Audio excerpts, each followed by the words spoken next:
Hello everyone, welcome to intro to maths. This is Dheeraj Tiwari. ये problem कह रहा है, let f be a differentiable function such that f of one equal to one by three. And एक equation यहाँ पर आपको defined है। Let small e denote the base of the natural logarithm, then the value of f of ई।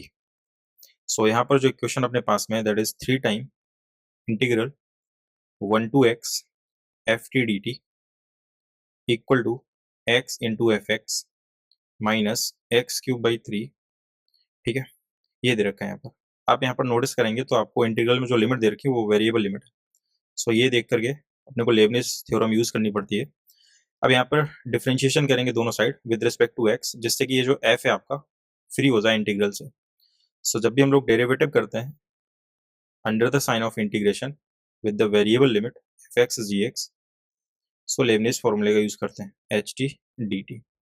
ये क्या है, H of upper limit हो जाता है that is h of g x into upper limit का ही derivative g dash x minus h of lower limit, so f x हो जाएगा इंटू लोअर लिमिट का ही डेरिवेटिव। सो यहाँ पर भी सेम करने वाले, डिफ्रेंशिएट करने वाले दोनों तरफ एक्स के रेस्पेक्ट में। सो यहाँ से क्या हो जाएगा दैट इज थ्री, और यहाँ पर आप यूज कर लोगे लेबनिज थ्योरम।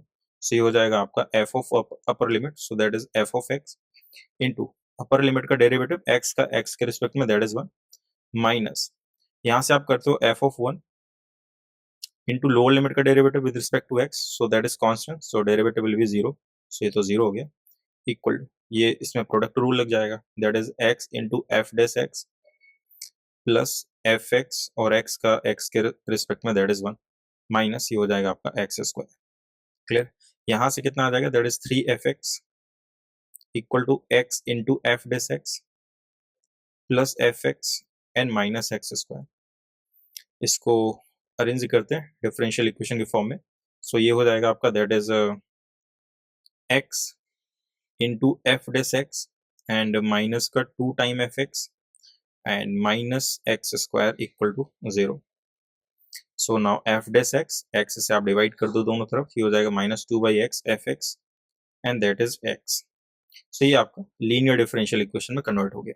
ठीक है, ये आपका कौन सा फॉर्मेट लिखा हुआ that is d y by d x plus p into y equal to q. ठीक है, सो यहाँ पर आप क्या करेंगे, इंटीग्रेटिंग फैक्टर कैलकुलेट करेंगे। So that is I F equal to e to the power integral p d x, so that is minus two by x into d x. So e to the power ये हो जाएगा minus two and l n x, so that is e to the power l n x t to power minus two which is x की power minus two that is one upon x square. Clear है, now solution क्या होता है that is y into if, so that is 1 upon x square equal to integral q यहाँ पर आपका x है, so that is x into if which is 1 by x square plus c। so यहाँ से आपका जो सॉल्यूशन आ जाएगा that is y by x square equal to ये x से x cancel out that is ln x and plus का c।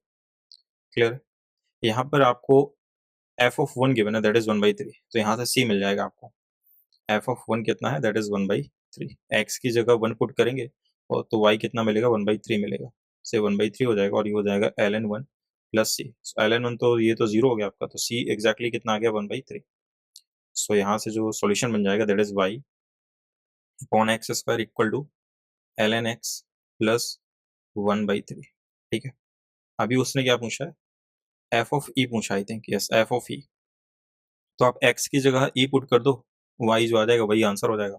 सो Y और इस एक्स स्क्वायर को ना मल्टीप्लाई करा दो इस तरफ, तो ये हो जाएगा ई स्क्वायर। ठीक है, and that is l n e plus one by three. ठीक है, सो वाई ई स्क्वायर और एल एन ई तो आपका वन होता है, so that is one plus one by three. So यहाँ से कितना आ जाएगा e square into four by three, so that is your final answer four e square by three. So four e square by three, option number C यहाँ पर आपका correct हो जाएगा। सो आई होप कि सॉल्यूशन आपको समझ में आया होगा। मिलते हैं नेक्स्ट लेक्चर में नेक्स्ट वीडियो के साथ में, तब तक के लिए स्वस्थ रहिए, मस्त रहिए।